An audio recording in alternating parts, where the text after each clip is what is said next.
Thanks, Katie. Good morning, good afternoon, good evening, wherever you are. I want to add that I do also make maps. Check out the map quilt. I was able to do a tile for that you see in the background here. But these days I do find I'm talking an awful lot about maps, which is what I'm going to do right now, of course. And I want to talk about the National Cartographic Database, how it came to be, where it is now, and where we're headed with it. Of course, National Geographic's been mapping the world for a long time. Our first map of the world came out in 1922. Many of you are perhaps familiar with this Van de Gritten projection. In doing a little research, I found out that National Geographic actually purchased this projection and patented the Van de Gritten projection. Long may it no longer be our projection. And that 1922 map has some very interesting geopolitical data on it. And in many ways, that map was our first database. It's the Cartographic Database 0.0. Of course, we moved on to an Atlas of the World. The first edition of the National Geographic Atlas of the World was put out in 1963. And from 1963 all the way till last year, we've been putting out editions of the Atlas. That first edition of the Atlas caught the attention of cartographer Richard Eddies Harrison. I love his review of it. A professional, he starts out really, really harsh. A professional eye can detect weaknesses easily enough. But we produced a first-class reference book, and he notes that it is, in many ways, the most useful general atlas yet published. So critiques are always both on the plus and the minus. So, as I said, we've had a whole set of world atlases. I was going to take a picture of the atlases I have on my shelf at home here, which is 9 out of the 11. And Louis helped me take a picture here. His bed is right in front of the atlases. You can see the tail wag. So everything was great with the printed atlases up to about the 7th edition, and then we faced the challenge. So many companies putting together databases of the entire world. National Geographic had this atlas of the world at a medium scale, 1 to 5 million or so for most of the plates. And so our first cartographic database, Database 1.0, was constructed based on the plates in the Atlas of the World. So the 7th edition came out in 1999, and all of those plates were digitized into individual geographic databases for each Atlas plate. And those new digital files were the basis for the 8th edition. And then those files from the 8th edition were merged into a seamless database for the entire world by 2005. And that database was really important for National Geographic because it was designed for cartography. So proper generalization and incorporating National Geographic's map policy, which is how we show the geopolitical world and how we make decisions about showing other elements of world geography. And this was at scales from 400 million down to 5 million for the globe and 1 to 2.5 million for some regional mapping.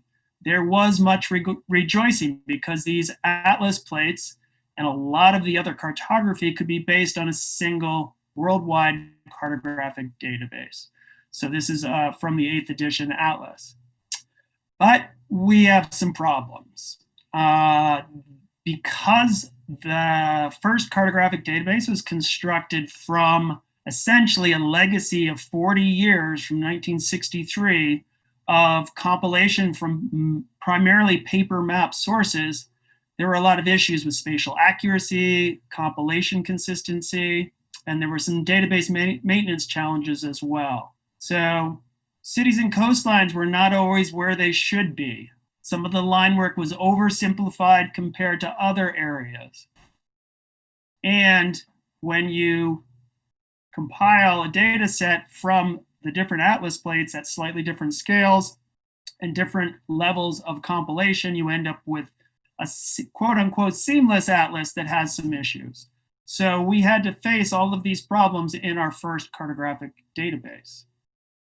So we started thinking about, okay, we need to do a new version of this. This is when I came to National Geographic in 2016. The process was underway.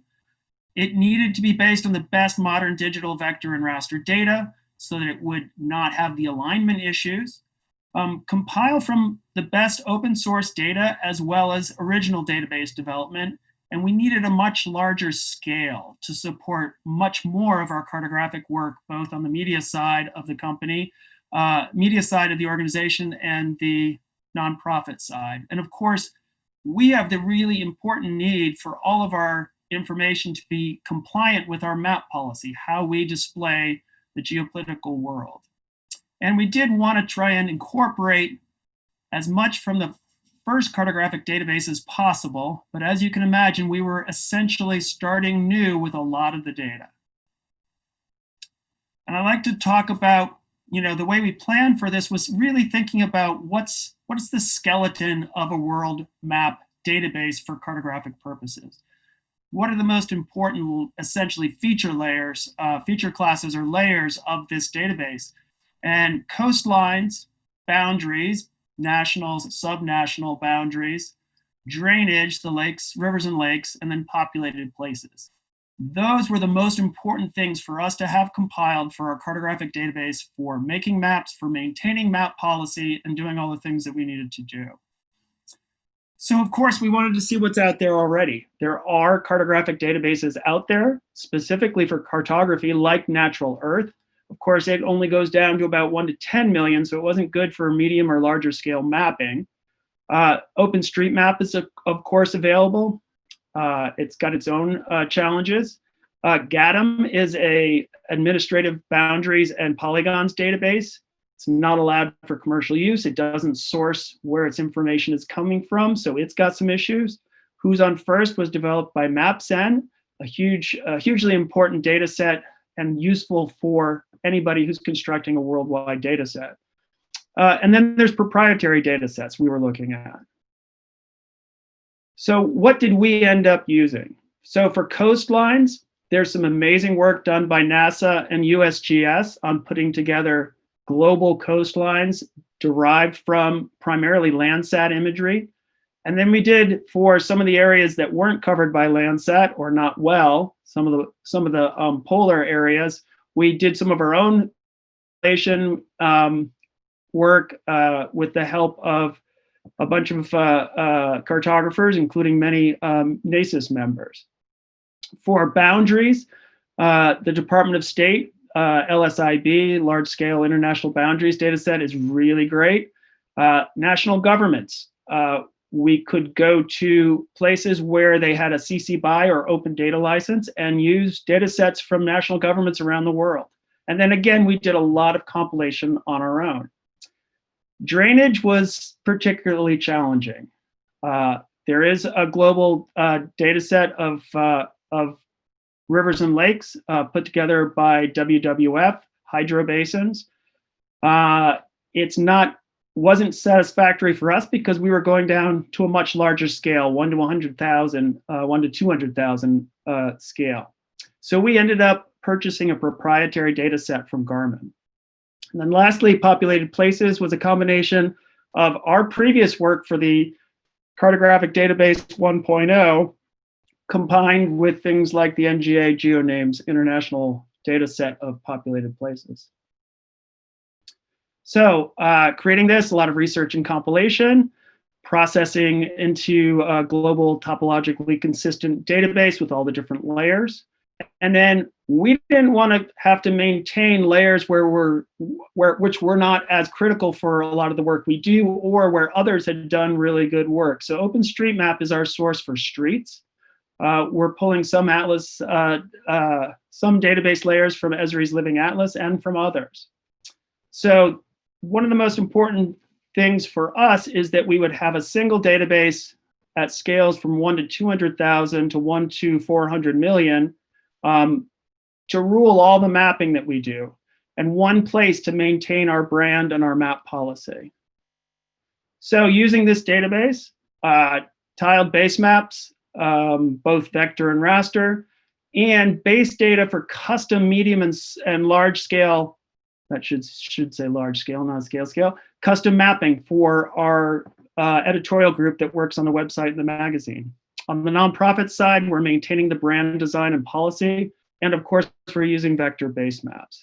And if I have enough time, which I think I do, I can very quickly switch over and show you what this database looks like. So this is our new Cartographic Database 2.0. And all of this line work is line work that we have developed. And it's a combination of our own work, some CC BY data, some open data, and as I said, for the drainage of lakes and rivers, it's data from Garmin. And whoa, there we go. You can see the level of detail works for what we need for most of our mapping. And we're able to do a lot of things with it, including taking a look at different places of geopolitical interest, such as Machias Seal Island. Everybody thinks the US-Canada boundary is all decided, but this is a little dispute between the US and Canada. So that gives us an idea of what the database looks like. Switch back to Keynote for a second here. So what's the future of the database for us? So we want to develop raster layers. They're going to be working with all of the vector layers we've been focusing on so far, so imagery, terrain, shaded relief, and more. We want to develop a protected areas layer. We want to develop an indigenous lands layer and work with what's already out there in the public domain or in a CC BY state. Again, we don't need to develop everything ourselves. And we would really like to have a non-proprietary drainage data set. The Garmin data is really impressive. It works great for a lot of things, but it is proprietary, so it's not something we can share. And one of the things we're looking for into the future is to be able to share some of the data that we've developed. So sharing it with the cartographic community. All of the other data other than the drainage is either open or CC BY in all the sources that we were able to use to put it together. That means that as we work on this, and as we work with our legal team and developing a way to share this, then anything can go with a CC BY 4.0 license. So we're really excited about the possibilities of that.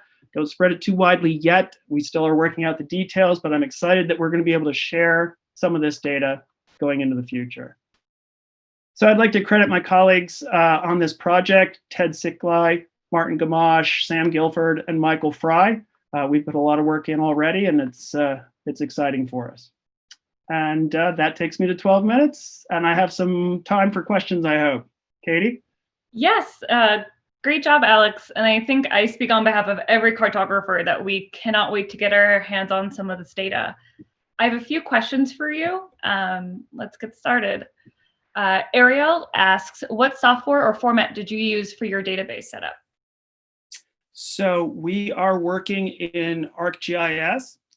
So we have an ArcGIS Enterprise installed. So we are coordinating all of our data storage and development through ArcGIS. But we use a variety of software, anything from QGIS to ArcGIS Pro to Excel to maintain and work on the data that will then go back into the database. So we can use a variety of data of software to develop data, but the storage and serving of it's through ArcGIS. All right, great. We had a couple questions from both Ramiro and Brad around how you model the database to handle disputed sovereignties and territories, and whether or not you store different points of view, as it were, within the database itself. So that's a great question. As many people know, a lot of online mapping engines show different views of the world for different countries, essentially, China, Russia, Ukraine, for example, India.